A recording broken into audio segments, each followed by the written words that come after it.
GM, everyone, and welcome to the modern market, where every day we discuss everything to do with the modern market. That is the crypto market, the NFT market, the stock market, Michael Saylor's market for cash reserves to pay dividends, and how to make some or a lot of money on the internet. Loaded up for discussion today, we have cryptos being mixed. BTC is up 1% to 87 point something K. ETH is still down on the day. So you're going to look at some of the numbers. I'm going to do the usual legendary market overview. Then we're going to dive into Michael Saylor announcing a $1.44 billion USD reserve for strategy funded from ATM equity sales.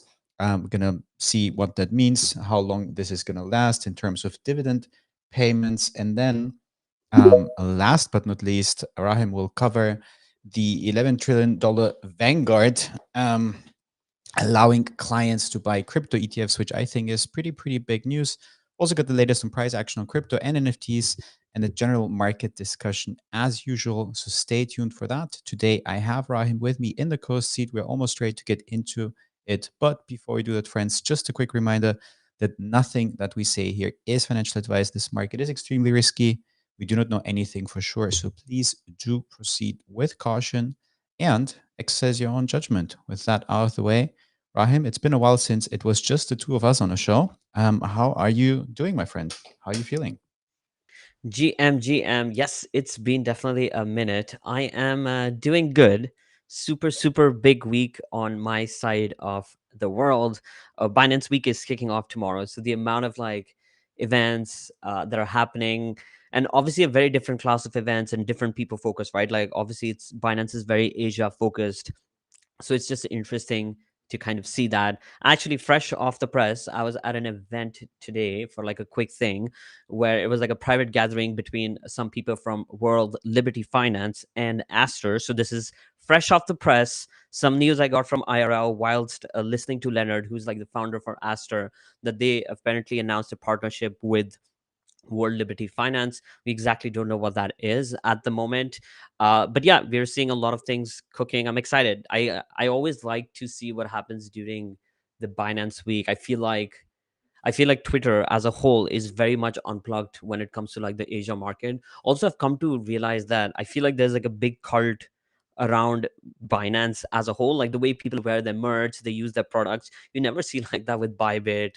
or Coinbase or Upbit. So that, and then we have Solana breakpoint. So things are going to be very hectic, but things are otherwise looking good this side. How are you doing, sir? Yeah, I'm doing pretty well. I think there's not only these two things going on in the UAE. There's also isn't there Abu Dhabi's Finance Week starting Yeah. from next week uh, on? yeah, there's Bitcoin Mina as well, and Abu Dhabi Finance Week, which you rightfully mentioned. It's like a very good bridge between TradFi and crypto. Massive happening in Abu Dhabi as well. Yeah, I remember the slogan that they had last year. I saw that when I was flying somewhere in the world. I don't know where, but I think I saw it on Etihad. They were saying, "Welcome to the capital of capital for Abu Dhabi Finance Week," which I thought Nice. is a pretty fair Nice. slogan to have. Look, I think we have tons of things to get into, and I also want to spend some time today to talk to you about JPEGs. Like, just want to get your Hmm. read on the market and just see where you Nice. could see things going from here. So let's get started as usual. Starting with the price action on the majors, we have, as I said, BTC being up 1%, 87.3K. ETH is down 0.5% on the day, trading at 2.8K. We have BNB being up 2%, $840 there. Solana is up almost 1% at $128, and Hyperliquid is up just a touch more than 2%, close to $32. Moving on to the meme side of things, it's looking pretty green, but not very significantly so. We have Dogecoin at 13.7 cents, up 0.4%, SHIB up 0.3%. We have Trump up a touch as well. Bonk is up 1.7%. Pudgy Pengu is up 2.1%. SPX is up 12% on the day. Fartcoin is up 15% on the day. Pippin is back as well. That's up 40% on the day, trading at 20 cents. Wow. So we do see a fair amount of green, most of that in the single digits, with some exceptions hitting a bit higher and being up. Cerebro as well being up 16%. So that is quite noteworthy that we see a bit of recovery, at least on the day, on the AI meme side of things. Getting into the main headlines, we said at the top of the show, crypto is looking a bit mixed with BTC at 87K, ETH at 2.8K. Then we have Strategy announcing the establishment of a $1.44 billion USD reserve. We're going to spend some time to digest what is going on with that. And last but not least, Vanguard allowing its clients to buy crypto ETFs. On the price action side of things, did mention Pippin. Zcash, I did not mention. Zcash is down 9% to $331. A Monad, I think it's actually up more than 25% by now. I think it went above 3 billion again. Yes, it's up 35% on the day. Trading at 3.1 bill. Just yesterday, it did fall under its ICO price, did go as low as 2.3 bill, so 23 cents, and it's up 36% from its lows. Quite some volatility there. Getting to the notable sales, we have a beautiful CryptoPunk with a hoodie selling for 195 ETH. Couple doodle sales as well. Nakamoto Freedom Card for 6.5 ETH. Looking at the major collections, however, they are in the red. Pudgy's down 2%, Bored Ape's down 2.5%, Azuki's down 2%. All of that is in the red over the last 24 hours, but also over the last 7 days. Moving on to the Web3 Roundup to get you the news from the rest of the space. Grayscale to launch its Chainlink ETF today. Kalshi announcing tokenized predictions on Solana. Camino allegedly blocking users is on a big discussion around that, from migrating their funds to Jupiter, land on Solana. Anthropic releasing a report suggesting AI agents are a threat to smart contract security. Chimpers announcing APECO strategic alignment to build both digital and physical brand experiences. And last but not least, Infinex Craterun going live with certain boxes claimable already, and further boxes mainly incentivized by perp volume as well as historical app usage. Quite a few things in the roundup, quite a few things that I find interesting. But what is standing out to you, Rahim? To me, I definitely think this whole Kalshi news for going like on different like chains essentially through like a tokenized ecosystem is definitely like super interesting. I've just been having this conversation more and more with people. Like, you remember how in like 2021, part of like the reason JPEGs blew up, part of the reasons a lot of alts pump in like 2020 and 2021 was because like you have like everyday people getting into these markets. If we were in that scenario right now during the whole COVID era, why wouldn't people just come to prediction markets? Like, why wouldn't that be the direction? I was out with my friends over the weekend and we were watching the Qatar Grand Prix, and I told them about it, and I was like, okay, you guys are big F1 fans, and we went through some of the prediction market bets, and I was picking their brain, and they got like super excited, like instantly, like throughout the night they were like, oh, we should have bet on this, we should have put money on this. So I feel like this whole thing, like, to me, like the bigger these prediction markets grow, and I know you guys have like talked about it on the show, it's definitely like super fascinating. And now you have them going like essentially like omni-chain in like some way. So I think that's definitely like super bullish to see, because I think the biggest our conversation for the longest time was that, okay, you have Polymarket, which is on chain, but Kalshi kind of works in a different way. But now they're kind of like bridging like this IRL element to it. Yeah, that is a very good point. Another thing, and I'm getting a slight echo. I don't know if it's coming from you, Rahim. Another thing that I wanted to touch on is on the Infinex side of things. Infinex did get a fair amount of FUD for the ICO, but with the Craterun, the drop that, or with the Craterun start, which they had announced, they had the one part where I think it was the top 1K on CT could claim 250 crates or so, and we got to see some of the prices in there. And what I found interesting, I'm sharing Whales Infinix crates on screen, is that they basically have options in there for the Infinix token. So basically, what you can pull from these crates is options to buy, in his case, 128,000 Infinex tokens at 3 cents, 44K at 4 cents, and even going as low as like $0.0001, and the next tier at 1 cent. So I thought this is quite interesting that basically they came up with this mechanism to reward people at the moment for trading perps, and some of these rewards essentially being options that you can exercise at any time. And obviously, if you exercise them at a point in time where the token is trading higher than whatever the strike price of your option is, you would Mm. be profit by doing that. So I found that quite an interesting mechanism. Did you see that? Yeah, that's super interesting. I briefly read about it. Question: can you trade these? Wouldn't, if we were able to trade these, wouldn't that make it like so much more gamified?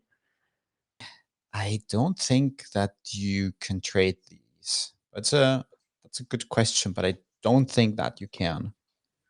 That'd be And super interesting if you could, because I think then it adds like such a big gamified element to it, right? That you're like, okay, maybe I can buy at the 0.0001 price for like next year or whatever, kind of hold it. I think it brings like a lot of like interest in terms of course, it kind of makes it tricky on the back end for the balance sheets about like how do you manage all of this, but super interesting. I'm just saying that because they put it in like so many different categories. Like there are like what, like 13 versions of this on the screen right now, so I was just curious. It would be pretty cool if we could trade these. yeah, it would be essentially options trading and another way to Mm, structure pre-market and after the pre-market, basically price speculation on different levels. But I'm curious to see how the whole crate run experience is gonna play out and how much of the token supply will ultimately be traded via mm, these exercisable options. So I thought this one was quite interesting, but it didn't feel like it got covered that much on the timeline. It's kind of offsetting a bit of the ICO FUD that they have seen mm. in my opinion. Is there anything else standing out to you, or shall we move on to the bit where I wanted to question you a bit on the NFT side of things?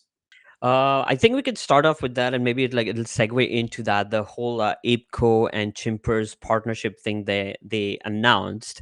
I feel like, so obviously Ape Chain, ApeCo, they have like the whole other side thing running. Which, by the way, even if you don't hold an asset, kind of just play around with it, even for the intro, because I think it's like super cinematic. So I think if you are just into like cinema and like games and just like love storytelling, which is something I'm a big geek for, give it a shot. I feel like, again, I'm obviously like speculating, so take this with like a pinch of salt. I think this whole ApeCo strategic alignment, kind of co-swap like your strategy tokens with the ApeCoin ecosystem, is almost like, okay, how can we invest in this product? In the past, Yuga Labs and the entire ecosystem has bought projects and then they've sold them off. We saw this with like Moonbirds, we saw this with CryptoPunks. I think now they're taking like this like middle ground approach, that let's help you build, because they essentially got the entire Chimpers ecosystem on the other side. And I believe then there's like a lot more stuff that they want to do on the back end together. So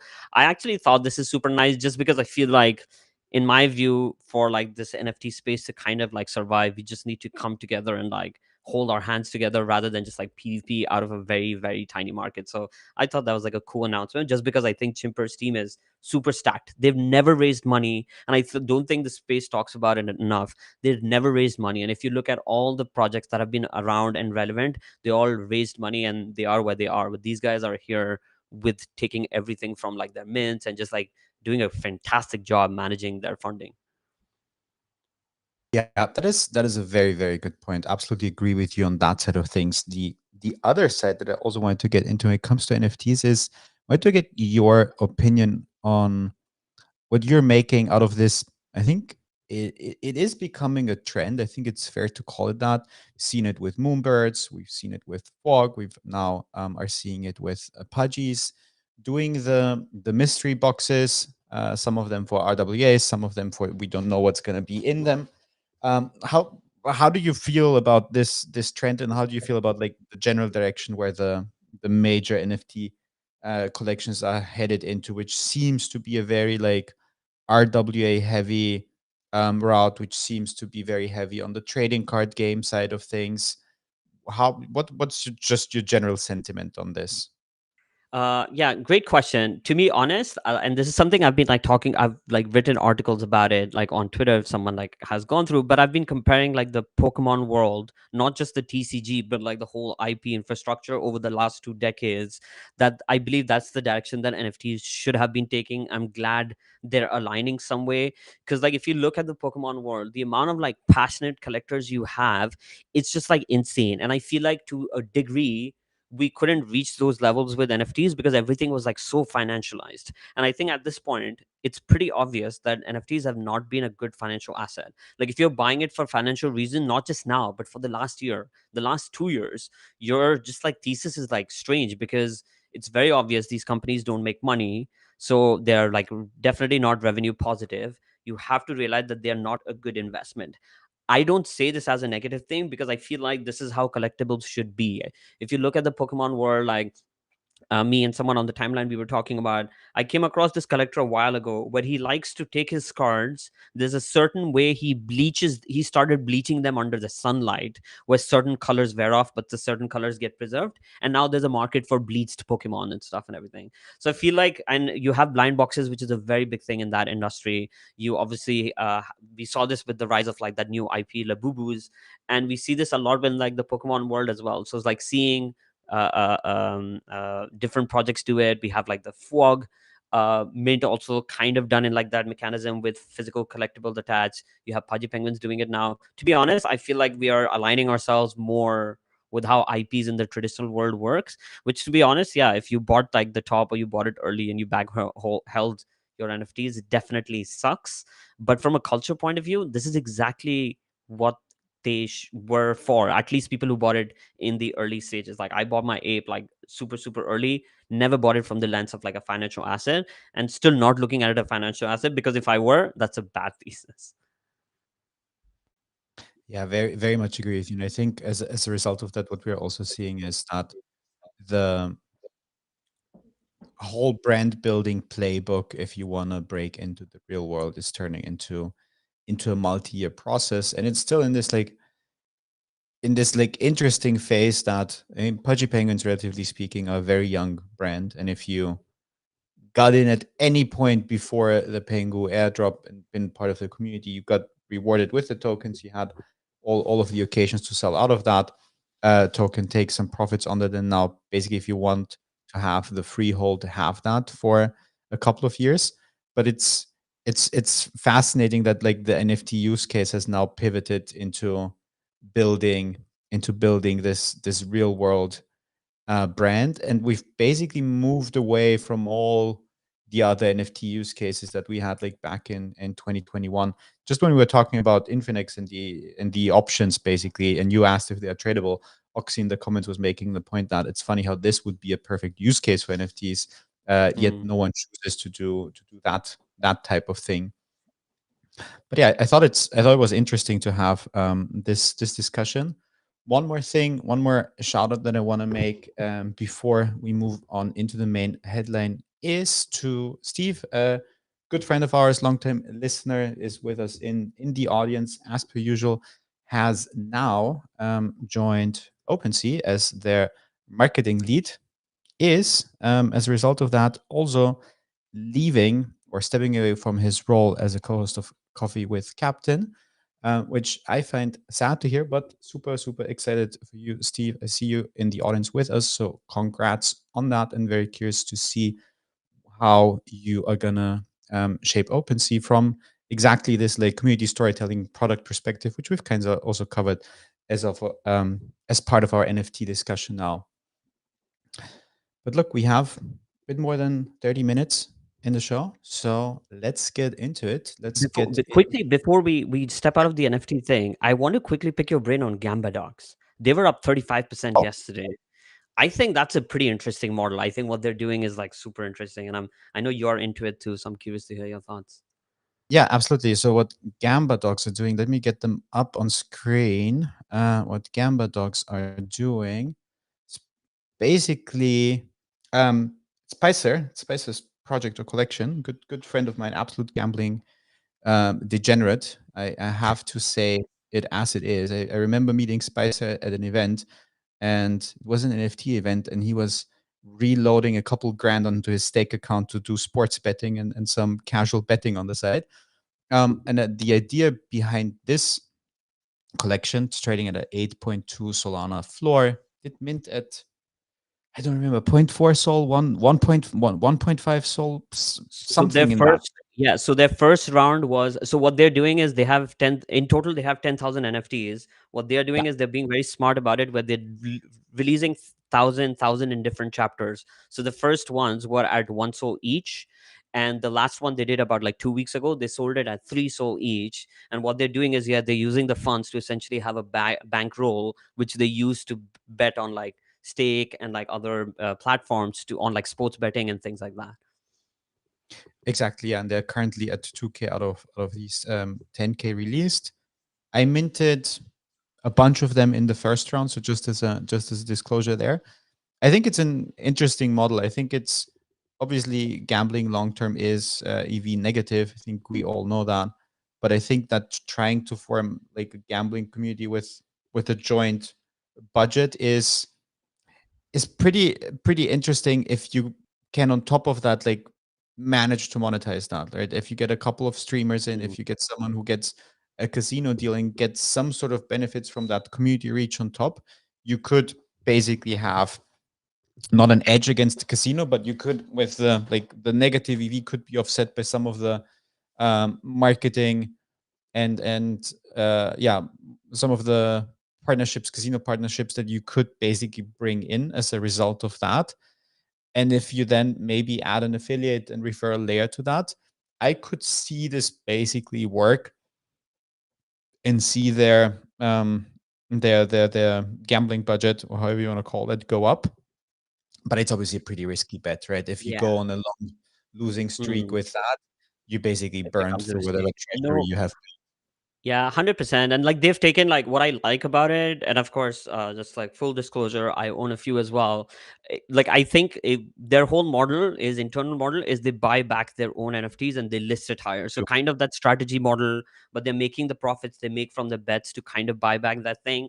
I just think it's an interesting thing because like that's the only model we've seen from fungible tokens, which is the narrative of the cycle, right? It's like why hype is where it's at, other than being an amazing product, is like buybacks is like the thing that everyone does. They are doing that with their NFTs, except they had their own funds to do it. So just like an interesting model, I like to keep an eye on it just because they've kind of combined all the narratives of the cycle, which is like prediction markets, gambling sort of thing. So they have that covered. They're doing buybacks with their own NFTs. That's covered. And obviously NFTs is something that a lot of us came from. So something I like to keep an eye out on.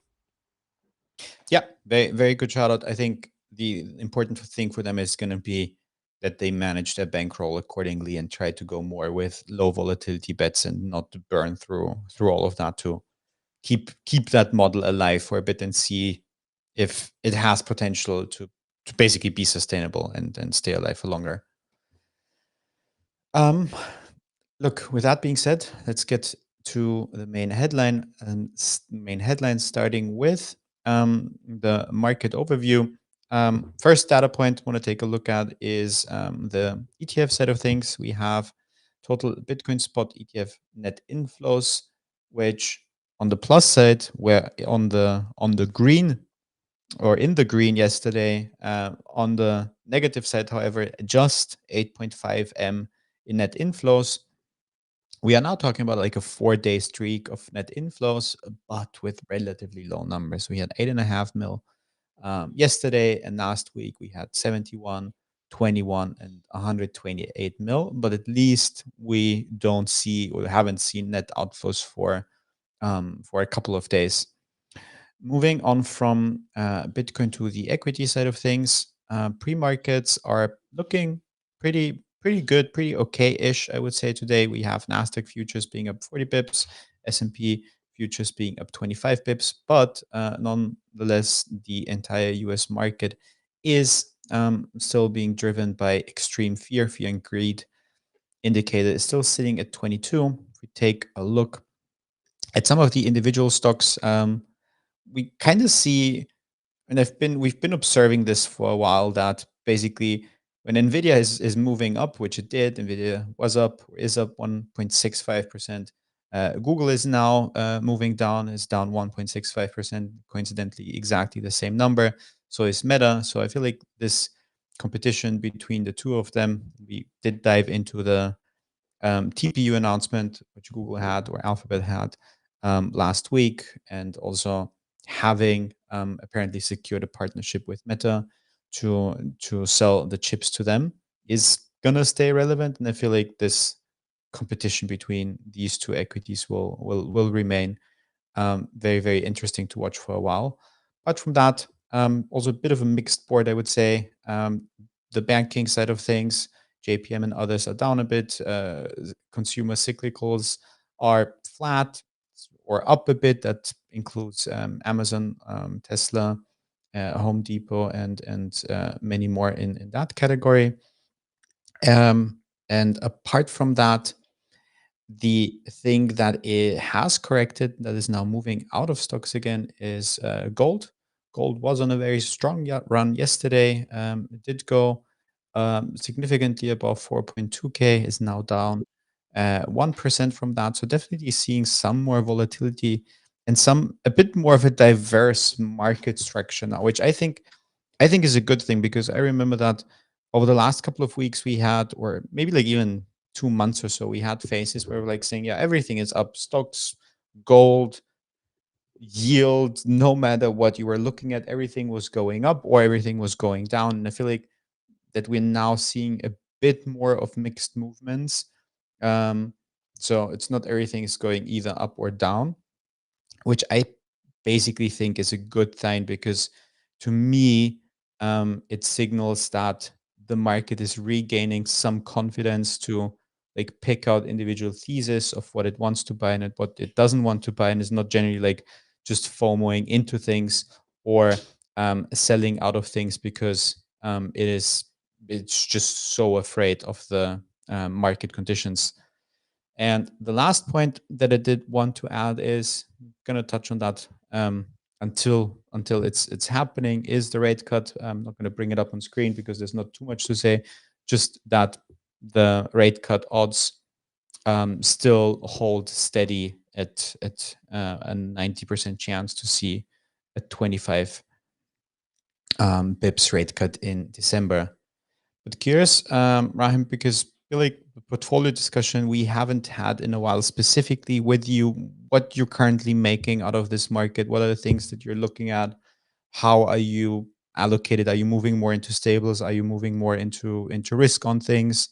Are you interested in angel investments at the moment? Is your checkbook closed? Just want to get a bit of a feeling of where your head's at in investment wise.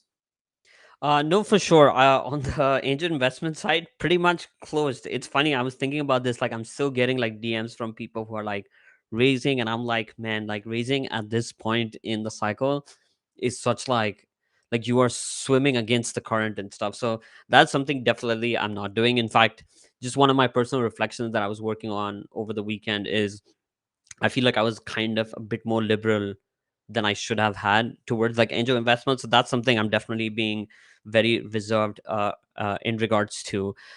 Surprisingly, even with like like okay, like the markets have been doing well for the last like 2 days, I'm still sitting in like stable. I still feel a bit uneasy. I just feel like how volatile things have become. How the hell did we go from like no rate cuts, poly market sitting at like 20%, like 2.5 weeks ago, to now sitting at like 90%. I'm also constantly reflecting on this idea that this whole idea that we've perpetuated amongst all of us about like this whole Bitcoin being digital gold. Of course, still super bullish Bitcoin long term, but I feel like the conversation we don't have is we always use this idea that, oh, Bitcoin is like limited, like there can only be like 21 million, but we never talk about the fact that, okay, if you have a huge influx of supply being sold from like OGs, then the available supply on the market in the short period is in a way higher than what we are seeing with gold, which is why gold is doing like super well. We were just like talking about, you were showing charts for like silver and gold. I was reading an article by the Kubesi letter that apparently the 12-month candle that silver has put up this year similarly at the same scale, the last we did was like 1979. That's crazy to think about. It's been like 3 decades since we did that. So I know, I feel like I'm at like a interesting point in the industry where I'm like, you know what, when I'm not getting a pulse, when I'm getting like this weird gut feeling where I'm not able to keep up with like a lot of the stuff that's happening, I'm gonna keep my hands off the keyboard, off the mouse, kind of like wait it out. I did buy some Astra. I wanted to buy some hype, but I'm still waiting on that. Astra also, I bought it for like a very short trade because of like Binance Week and everything that unfolds maybe in like the last couple of weeks and the next couple of weeks. But other than that, I'm like still holding steady. I'm curious to just know what you've been up to. Yeah, thank you. Thank you so much for that update on your side. And just before I give you my perspective on my portfolio, because you mentioned gold and silver, what also has been doing very, very well on the precious metal side of things this year is platinum. Platinum is up almost 80% on the year as well. And I think someone pointed out on the timeline that I found to be an interesting thought. If you look at the luxury watches and the luxury watch market, like look at your typical Rolex, Daytona, Cosmograph in platinum. Basically, the price of that hasn't changed over the last year too much. It's pretty flat. Someone was making that theory, you're coming up with a theory that if platinum keeps going up like that, Rolex at some point will either massively bump the prices or just stop making the platinum Daytona, and that this could basically be a supply shock for the secondary market. So, yeah, I feel like there's lots of interesting things to look at Mm, and lots of niche markets to look at the moment. But for my portfolio is in a, I would say, in a pretty boring state at the moment. I've massively rotated into stables. Uh, Basically, even had sold some of my long-term PTC bags just with the thinking that I can rebuy them a bit lower on the spot market. I don't do any perp trading at the moment, but I would say that now my stablecoin exposure on chain is around 75%. Did move some more money into stocks as well. Did move some more into like hoarding actual cash. But yeah, on chain it's pretty boring for me. Um, three quarters being in stables. The rest is risk on on um, some long term BTC positions. Bit of hype liquid that I still have, some of the JPEGs that I still have. What I obviously don't count into that is like my on-chain Pokemon collection, although it's quite sizable at the moment. But I am not willing to buy at these levels yet. I'd mm, rather miss out a recovery. I don't think we're going to see a V-shaped recovery anytime soon, but I'd rather miss out on some of that initial pump and buying back later. But I'm quite comfy in that. What I'm curious to see is if we're gonna get another ICO season and how that's gonna play out. Obviously, can't really compare to what we had back in the good old days in 2017. Pretty insane returns on the ICO season, but I could see some very decent plays being attractive, and that's kind of how I like to like structure my investment and thinking at the moment. That I'd rather do a couple of bigger plays such as the mega ETH stuff or even plasma. And other than that, on the investment side of things, my checkbook still is open. I did a couple more investments, but they were like very early rounds. So there's like mm, I wouldn't invest into something now that is like basically close to TGE and is just looking for some last minute capital or so, but something that has a longer term horizon, is building an interesting perp deck or whatever, and is taking time to do that. I find interesting, but yeah, apart from that, definitely, despite the checkbook still being open, that investment activity has gone down mm. significantly over the year. No, makes sense. Yeah, look, with that covered, thought that was a helpful discussion to have. Let's keep it moving. Let's get into the second headline. I'm also going to be curious to get Funky's thoughts on what has been happening. And second headline is to do with strategy announcing the establishment of a 1.44 bill USD reserve. So that reserve is to support the payment of dividends on its preferred stock and interest on its outstanding dividends. That USD reserve was funded using proceeds from the sale of shares of Class A common stock under strategies at the market offering program. Now, the interesting bit is that the current intention is to maintain a USD reserve, which is sufficient to fund at least a year of dividend payments. And strategy wants to build out that reserve to an extent where it can cover 24 months or 2 years or more of dividend obligations, which strategy has. And then some other things coming from that. Where is it? An update on the financial year 2025 earnings guidance. So based on an assumed year-end 2025 Bitcoin price range of 85K to 110K, target ranges for strategies operating income, net income, and diluted earnings per share are as follows. So that is ranging operating income between a loss of approximately 7 bill to profits of 9.5 bill. Net income similarly between a negative 5.5 bill and a profit of 6.3 bill. So obviously a lot of volatility depending on where BTC will move over the next 4 weeks towards the end of the year. And another thing was coming from an article in the Financial Times that was also uh, covering covering this news. Let me quickly find it.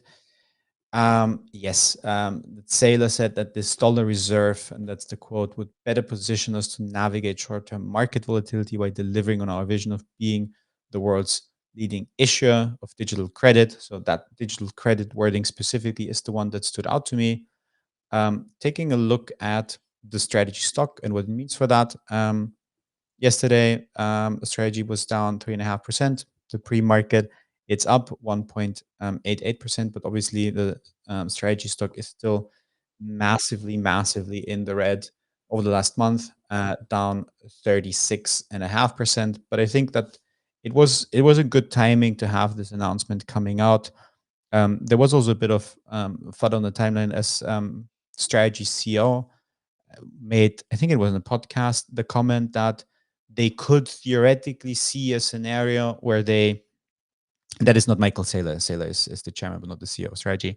Where they could see a scenario where they are selling BTC if MNAV is going under one and they can't raise any more capital to basically um, meet ends and pay the obligations that they have. And obviously that is in stark contrast to like Sailor's mantra, which always has been to like never sell the BTC stack. This is an infinite hold. Very curious to hear your thoughts on that, Rahim, and then also see if Funky is available for a comment on his thoughts on that as well.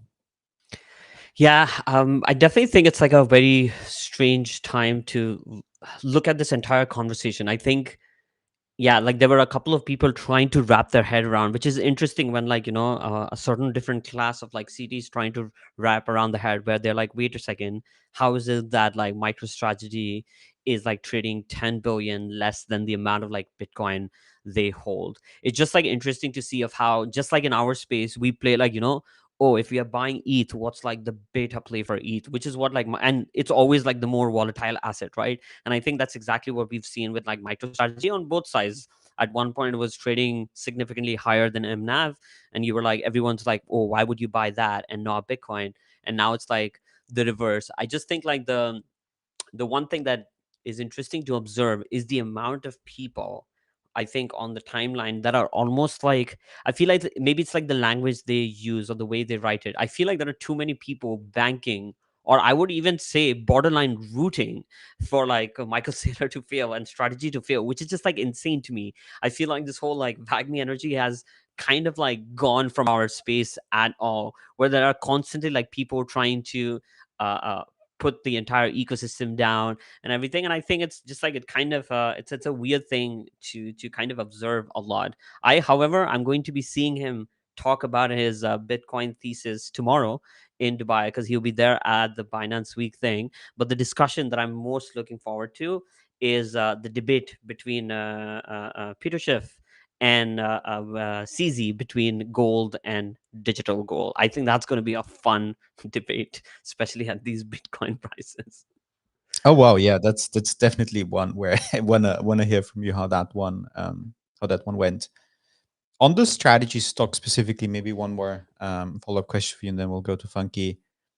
Is What would need to happen that you would consider strategy an interesting buy for your own stock portfolio?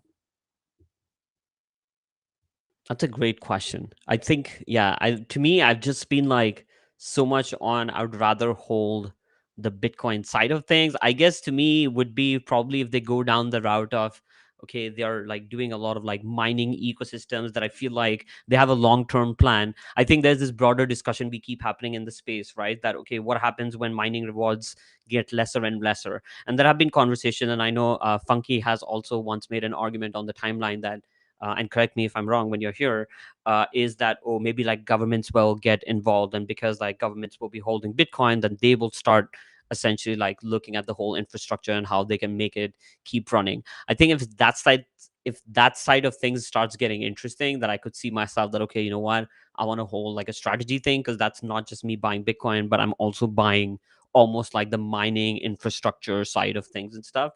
But other than that, like I just like don't see the reason for it. It's also, I find I feel like there's like, because it's like a beta play, and I think Michael Saylor is like a very controversial figure. I think that brings more volatility, and I don't think I want that, especially with anything relating to BTC.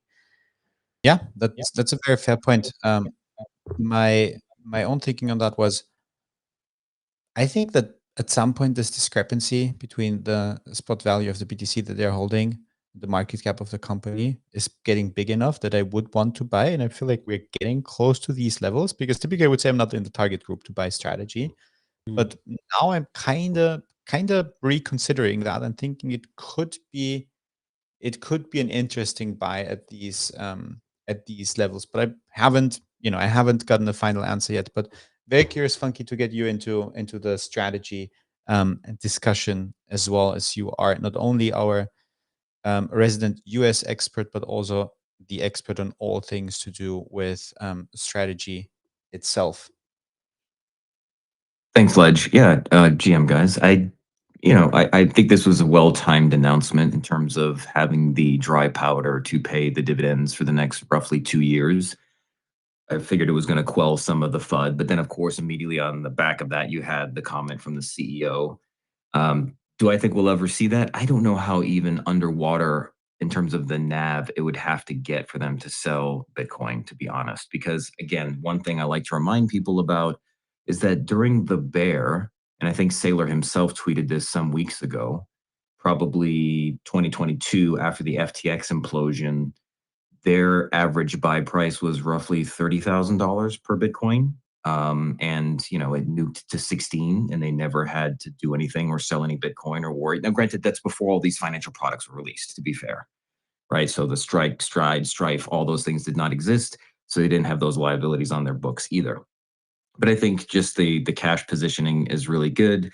In terms of, not financial advice, is it worth buying strategy? I'm in a very different position because we bought it in 2020, and effectively even at this price, because of the 10-for-1 split, we're still up roughly 10x and took profits in the previous cycle. So like it's a different story for me, and I'm just happy to hold it and see where it goes. But I don't see a world in which, admittedly, that we have these crazy premiums on the MNAV, right? Like I don't think it should be trading under one. I think if it gets something like, shout out to Farm Rick, who is a big hyperliquid guy. He, if you read his story, basically made a massive win by going all in on GBTC when it was 50% below MNAV. Do I think we'll ever see any kind of financial product like that now in today's day and age with spot ETFs and everything? Have that happen again? Probably not. But if MicroStrategy were to get significantly below the MNAV, then maybe it is a buy for some people. It just depends on what you believe in terms of the vision and what he's trying to do. And what we talked about earlier in the summer, back in July, transforming Bitcoin into a Bitcoin treasury company and vehicle with these various financial products. So, I think there's a lot of headwinds right now just because of where things are, but I still remain optimistic overall and for where this is going in the next 6 to 12 months because of all the macro conditions that are lining up. The one major variable, of course, is the Bank of Japan and them raising rates in the backdrop of us cutting and trying to inject liquidity. So I guess we'll see where it goes. But and then you also have the other FUD too with the whole Morgan Stanley commodity index or whatever it's called, the MSCI note. And that's probably the biggest thing to pay attention to. I think January 14th is when there will be forced selling of roughly $8 billion worth of MicroStrategy from those holdings because as they delist all those NAVs, they have to sell them off. So that could be another big financial headwind that MicroStrategy will face coming up in probably 6 weeks or so. So that's something to keep an eye on as well. Yeah, that is a fantastic addition as well. I wonder if on the MSCI delisting, if there is actually a poly market on that. I'm not sure, but it doesn't look like that. I'm quickly searching for strategy or MSCI, but I can't find anything. But that will definitely something to take a look at. And then also, Overwatch mentioned that in the YouTube comments. Obviously, another factor is like, where do you think that the BTC price will go? Because if BTC is to suffer more pain, then there will probably be some more strategy short-term selling as well. But look, we only have 7 minutes or so left in the show. We have one more headline to cover, just to do with Vanguard allowing its clients to trade crypto starting this week. Rahim, what do we need to know on that? Yeah, so Vanguard essentially announced yesterday that starting 2nd of December, you like all their users will be able to trade ETFs on their platform. Why is this significant? They were one of the only big asset managers, second biggest to be exact. They basically hold about like $11 trillion worth of assets. They have about like 50 million customers all around. They were one of the only top ones that were not for these tradable ETFs on their platform back in 2024 when all these BlackRock and other ecosystems were essentially listing these or helping people trade them. Their founder, Jack Bogle, at that point was just like, crypto is a very volatile asset. This is not something that they would want to have on their own platform. However, they've changed their stance yesterday, announcing, and this, a lot of people are saying this has a lot to do with their new CEO, whose name is Salim Rimji, who used to actually work for BlackRock and has always been very pro crypto, that essentially that you will be able to trade ETFs just like iBit and Grayscale and a bunch of those on their platforms that essentially hold Bitcoin, Ethereum, Solana, XRP. They still said that one of the things that they don't want to look into is essentially Doge related ETFs because they still feel like that place needs to be regulated. But yeah, this is the announcement that came out yesterday. There were a lot of interesting takes around it, especially for it to come at this point in the cycle. For them to be like, okay, we are doing this because there's a massive demand from retail side of things, which is like a pretty logical um, idea to put. But it's just like it's fascinating because obviously we are seeing like BTC down significantly, ETH is down like significantly, Solar is almost like 50% down from its like all-time high. So if anything, we've been obviously on the show having conversations about how regular assets, whether it's gold, whether it's like equities, have just been like a better investment vehicle. And how do you get retail looking into crypto when it's like so volatile? How is it that we were 125k like 60 days ago and we're trading at 87k? But obviously having someone as big as Vanguard come and validate that, super huge news. Definitely, I think if there was a moment after a very long time, I could see that, oh, there's like some new liquidity that's being unlocked for a lot of people to get into our ecosystem. It could potentially be from here because again, you have to remember the people who trade via these investment vehicles are obviously people of like the older generation and people who are like retired and things like that. So definitely fascinating news to come out yesterday. Yeah, awesome summary. I have a couple thoughts on that, but want to go to Funky first, and then I'm gonna give my take, and then we will probably close out the show for the day. Yeah, just super quick. One of the things that's interesting is Vanguard was the one that did not want to let their clients trade for very philosophical reasons, right? They didn't think it was. And then this also is interesting that this dovetails on the heels of BlackRock announcing that the Bitcoin ETF IBIT is the greatest profit producer they've ever had out of all their financial products. This is another reason that I remain very bullish moving forward. Yeah, no, very very good point, and I think it's a good timing, to be honest. I think this is much preferable over having access to that at BTC at 125K and then seeing the market collapse, and then people will lose money, will get scared, and will take a fair amount of time to come back. And ultimately, I don't think that um, I think that BTC has gotten to a point where the volatility is not that bad anymore. Like BTC is down, how much is it over the month?